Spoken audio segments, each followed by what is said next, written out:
Pues estamos de vuelta en cuestión de prioridades, son las 10 y 16 minutos. La Junta de Castilla y León activó ayer el protocolo por un caso sospechoso de viruela del mono en una persona de Burgos que está en su casa y se encuentra bien, y se confía además en tener en muy pocas horas los resultados de las muestras remitidas al Centro Nacional de Microbiología de Majadahonda en Madrid.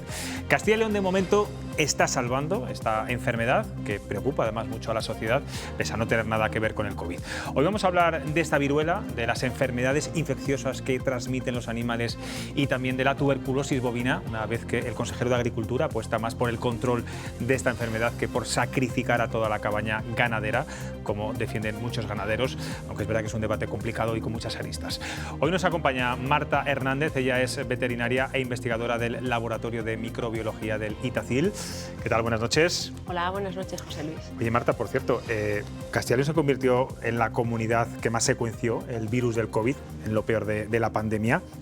Y eso lo hizo Itacil, casi liderado por tu persona. Itacil es un organismo dependiente de la Consejería de Agricultura. ¿Qué aportó el laboratorio de Castilla y León a la pandemia? Habrá que sacar pecho, ¿no? Bueno, sí, hay que sacar pecho, pero realmente no solo fue el Itacil. Somos un consorcio que formamos la Universidad de Valladolid, el Itacil, la Universidad de Burgos y liderado por la Consejería de Sanidad. En concreto por los hospitales del Hospital Clínico de Valladolid, el Hospital Clínico de Valladolid y el Río Ortega, por el jefe de servicio, el doctor Eiros, que lo tuviste la semana pasada entrevistada, sí. Y por el doctor Antonio Orduña. ¿Qué aportación fue fundamental en ese momento para lo que estaba ocurriendo en este país? Bueno, nosotros fuimos llamados por la Consejería de Sanidad, o sea, Agricultura, porque éramos el único laboratorio en Castilla y León que hacíamos secuenciación de microorganismos. Nosotros implantamos la metodología de secuenciación de bacterias, sobre todo, hace 6 años casi, en verano era esta fecha, y habíamos empezado a secuenciar bacterias para estudiar la resistencia a los antimicrobianos, y también hacíamos estudios de microbiota en ganaderías y en la industria alimentaria para ver qué microorganismos circulan, pero implementando esta técnica que se llama secuenciación masiva, una evolución de la secuenciación gracias a la cual se pueden estudiar todos los microorganismos que existen en una muestra y obtener su genoma. El genoma te da información extra de qué microorganismo lo hemos sabido por el COVID, por ejemplo. Nosotros seguimos secuenciando COVID igual que... ¿Seguís haciéndolo todo? Sí, seguimos haciéndolo casi al mismo ritmo que hemos estado en anteriores meses. ¿Y qué conclusión estáis llegando en estos momentos? Bueno, llevamos más de 30.000 muestras, lo que tenemos es un histórico de 17 meses secuenciándose desde enero del 2020, cuando empezó la variante inglesa. Entonces, esto da información de cómo ha ido cambiando los linajes. O sea, esos dentro del virus, que nosotros llamamos una especie SARS-CoV-2, hemos visto que hay distintos tipos de SARS-CoV-2. Ya lo hemos vivido cualquiera en la pandemia, pues que me ha afectado más o menos, se ha extendido más o menos. Hemos visto este cambio de linajes a lo largo del tiempo. Ahora mismo, llevamos unos meses con Omicron, vemos cómo Omicron ya se ha diferenciado en distintos sublinajes que todavía se llaman Omicron, y cómo ha tomado la delantera unos determinados sublinajes, en concreto uno de ellos, en nuestra comunidad.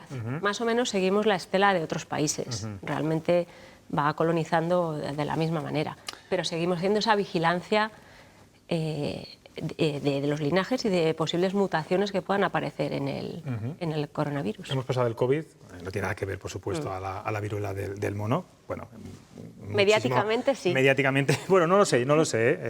Puede ser. Los primeros momentos del COVID también se trataba cómo se está tratando la viruela, y todavía es verdad que desconocemos muchos aspectos.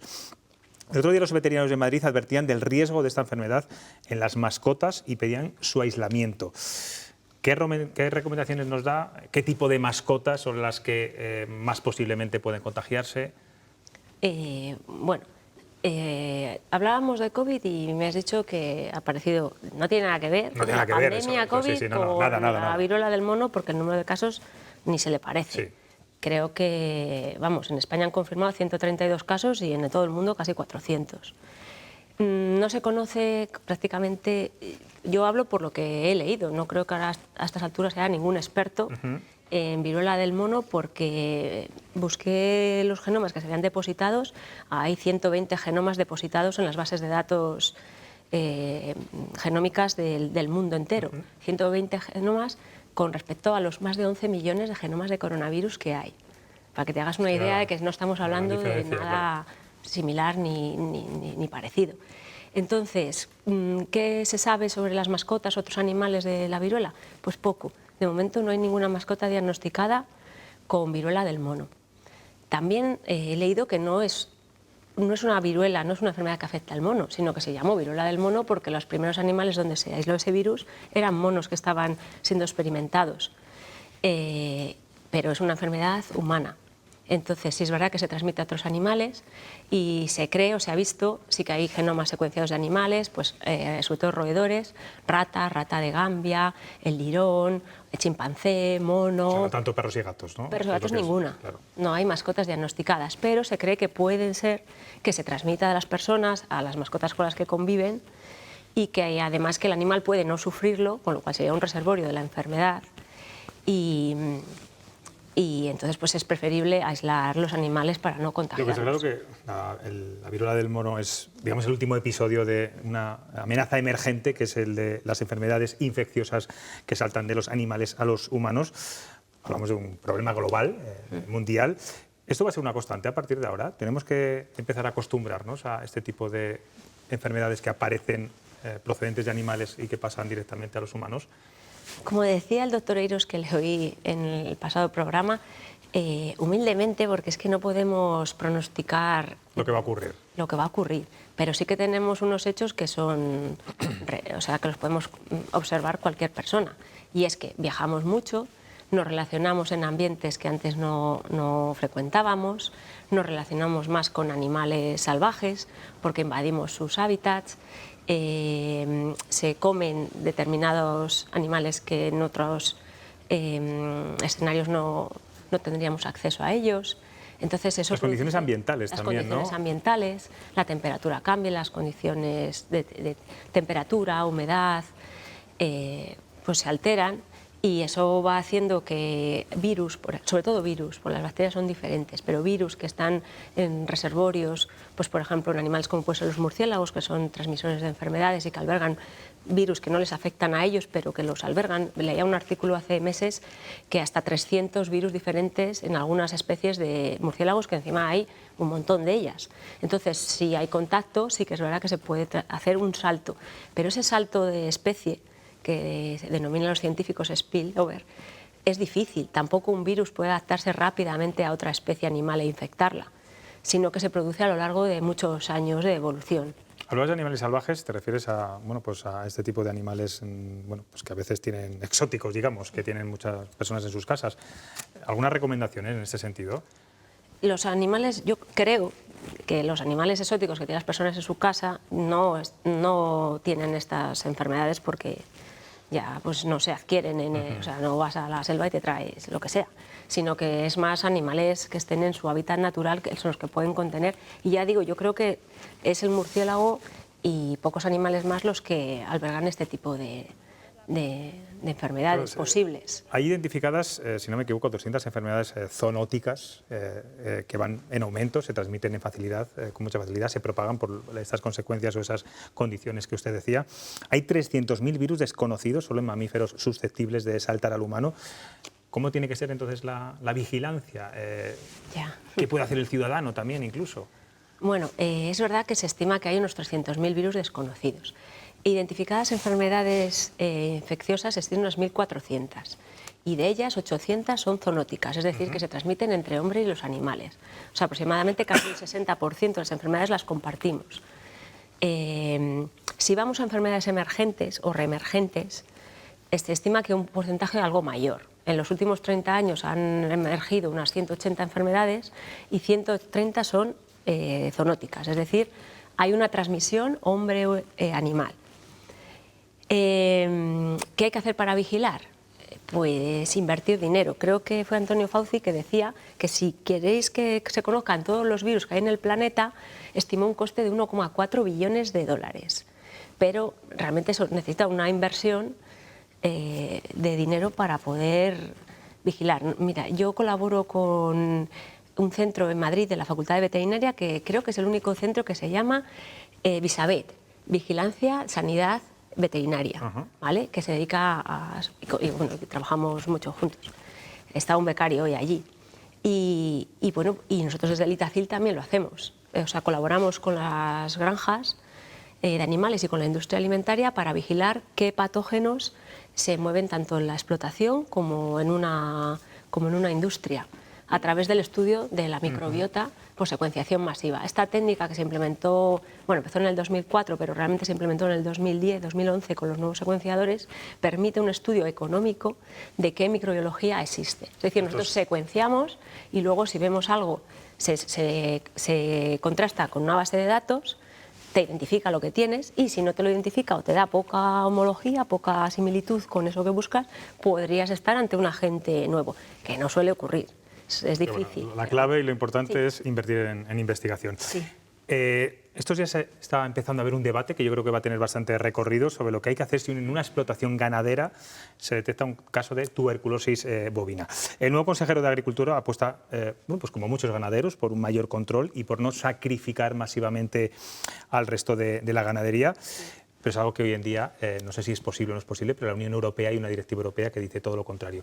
¿Cuál es la postura de los veterinarios en este debate?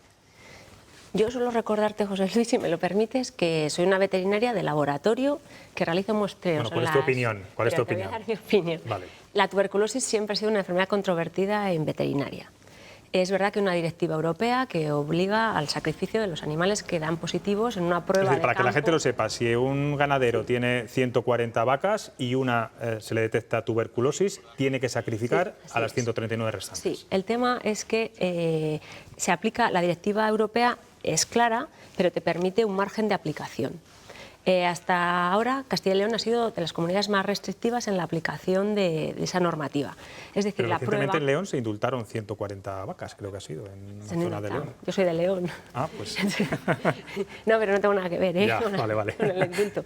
Es verdad que el tema de considerar un animal positivo se basa en una prueba de tuberculina que da una reacción positiva, como un abultamiento, o sea, una reacción y se mide el grosor. Entonces la legislación establece que entre 2 y 4 centímetros puedes considerar positivo.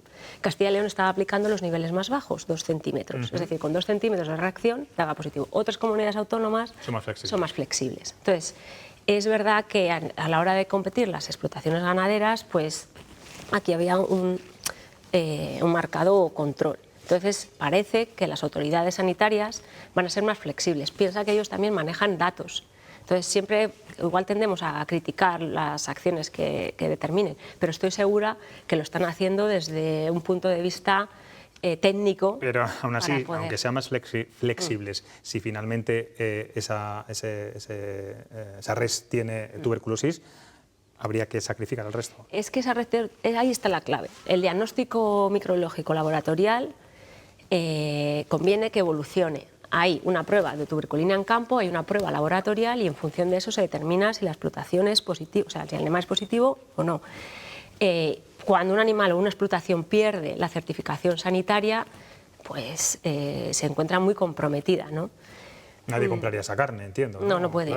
Claro, no, o sea, va. ¿Pero esto es un problema de salud animal o un problema de salud pública? Es un problema de sanidad animal. Lo que pasa es que están restringidos los mercados. Y sería, a nivel de salud humana, sería mejor que opinaran los médicos. Es verdad que hay tuberculosis, pero tampoco se ha establecido la relación de la tuberculosis animal con la tuberculosis humana. Son estudios que habría que hacer. Cuando hablamos todo del concepto One Health, que alguno invitado tuyo lo ha mencionado, una salud, pues es eso, es trabajar veterinarios con médicos para saber cómo fluyen estas enfermedades. Realmente vemos que hoy la tuberculosis no es un problema de salud humana. Y en Castilla y León, a nivel de sanidad animal, está muy bien en cuanto a tuberculosis.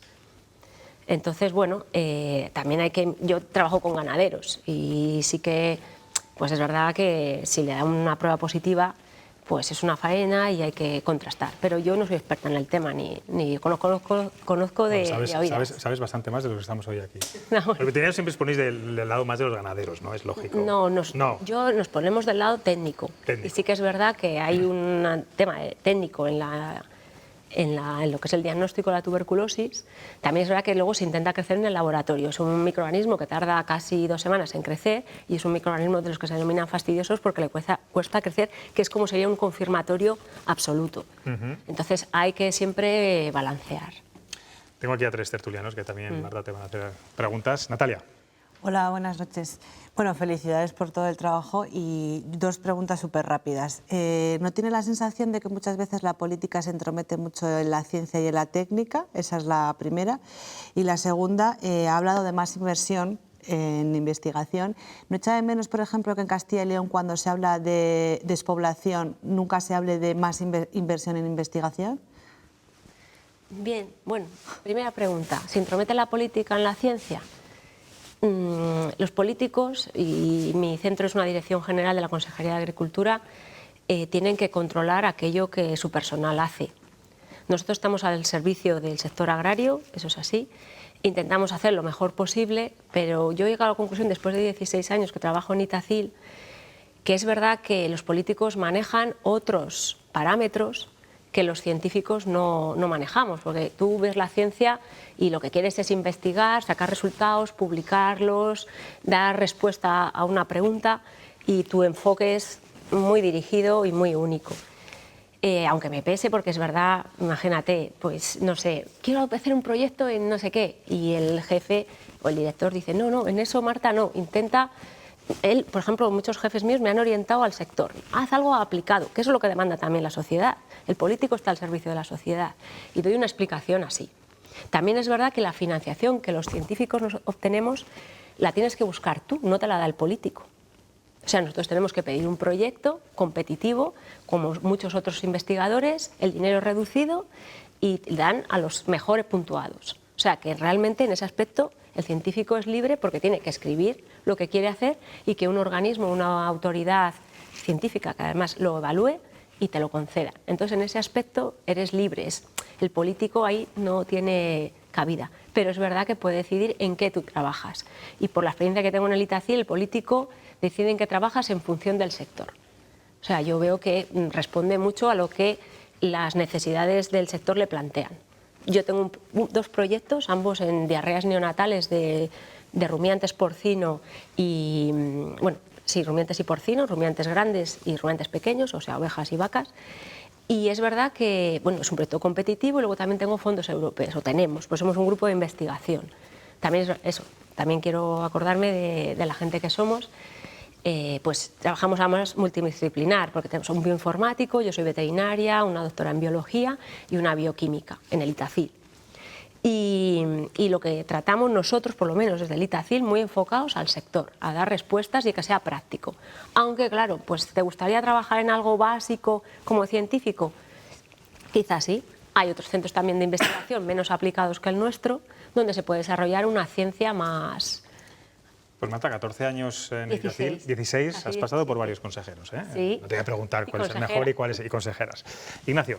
No sé si sería posible seguir reduciendo las cifras de prevalencia de la enfermedad, de la tuberculosis, sin un control efectivo sobre la fauna silvestre. Porque claro, hay que partir de la base de que hablamos de ganado extensivo, que pasta, que comparte agua, comparte aire con jabalís, con corzos, con gamos. Creo que si no hay vigilancia sobre la fauna silvestre, la ecuación perfecta nunca va a salir. Seguirá habiendo tuberculosis que se contagia a la ganadería, entiendo. Efectivamente, totalmente de acuerdo con lo que has dicho. Y no he preguntado.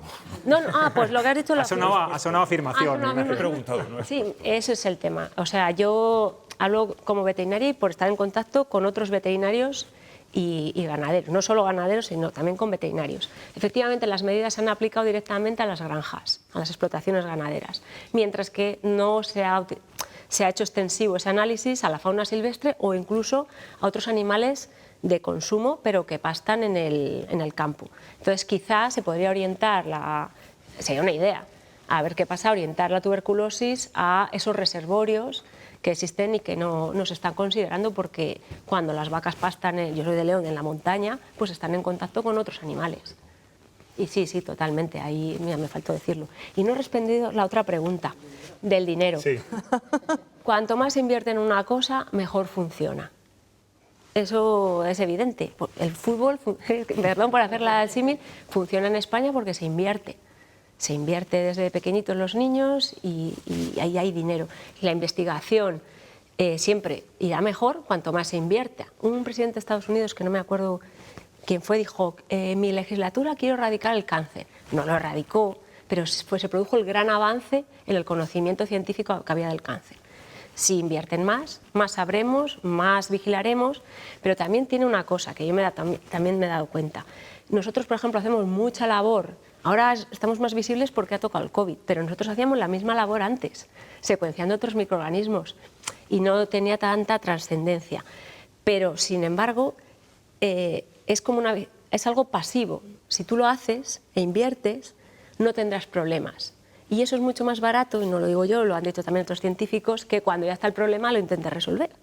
Pero hace falta concienciar para que tú inviertas ese dinero previamente, no cuando ya tienes el lío formado. Sí, claro.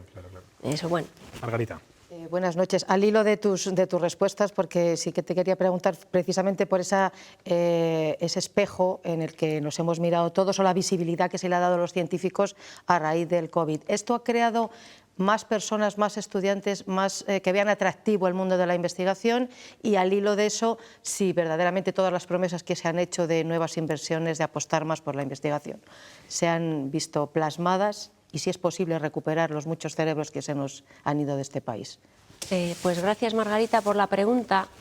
Realmente no te crees que se ha invertido más dinero en ciencia. Yo creo que se ha reducido el presupuesto. También es verdad que el gran presupuesto se ha dedicado, yo lo entiendo, a lo que es la sanidad, a curar a las personas que estaban enfermas. Entonces, tú tienes un pastel, a ver cómo lo cortas, digo. Entonces, en ciencia, desde mi punto de vista, no se ha invertido mal. Sí que ha aumentado la visibilidad de los científicos, sí que creo que eso ha despertado más vocaciones, pero como el dinero que tú percibes siendo científico no es comparable al que puedas percibir en otras profesiones, pues no es atractivo. Además que el sacrificio es mayor. Cuando hemos hecho la tesis, las generaciones anteriores dedicábamos mucho tiempo a investigar. Hoy día, quizá por el modelo educativo, y perdón que sea crítica, pues también tengo 2 hijos y lo veo, no se fomenta el sacrificio como nos han fomentado a nosotros. Entonces, pues la gente piensa que ir a ciencia es una serie de horas, que no debería ser así, que debería ser un trabajo como otro cualquiera. Pero es verdad que cuando empiezas un experimento a veces no tienes la hora en la que acaba.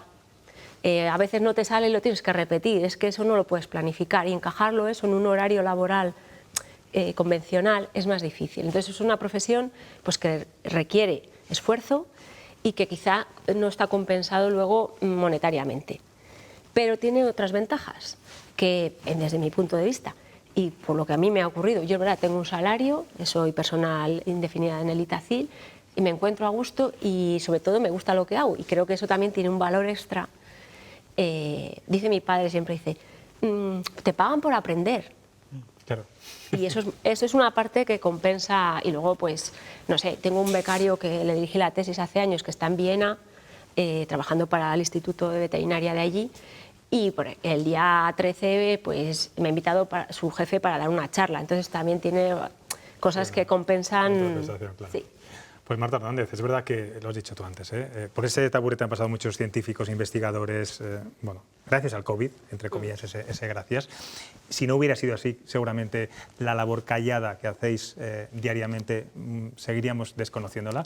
Y es verdad que también que el Itacil tiene que ser una entidad en la que se hacen cosas maravillosas de todo tipo, y hay que empezar también a sacar lustre, ¿no? En el Itacil no solo tenemos el laboratorio de microbiología, sino que tiene otra sección de agricultura, donde se hace la mejora genética de distintos vegetales, tanto cereales, leguminosas, la vid. Tema de vinos, Importante, luego el tema de alimentos, con una planta para hacer procesado innovador de alimentos, el tema del vino con la estación enológica, tenemos la estación de la carne, centro de pruebas de porcinos, donde se hacen ensayos nutricionales.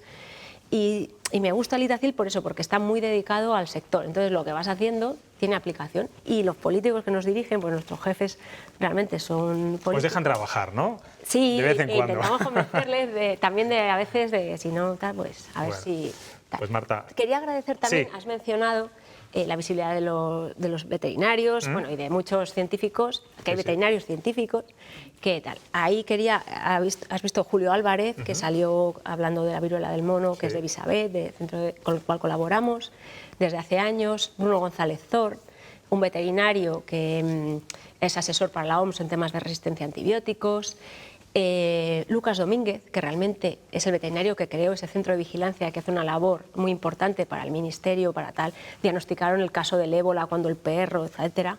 Y luego Elías Rodríguez Ferri, que es un veterinario, fue decano cuando yo hice veterinaria en León, muy dedicado al One Health, a una salud, pues que hacen mucha labor también de difusión y de la veterinaria, de lo que hay que hacer, asesoran.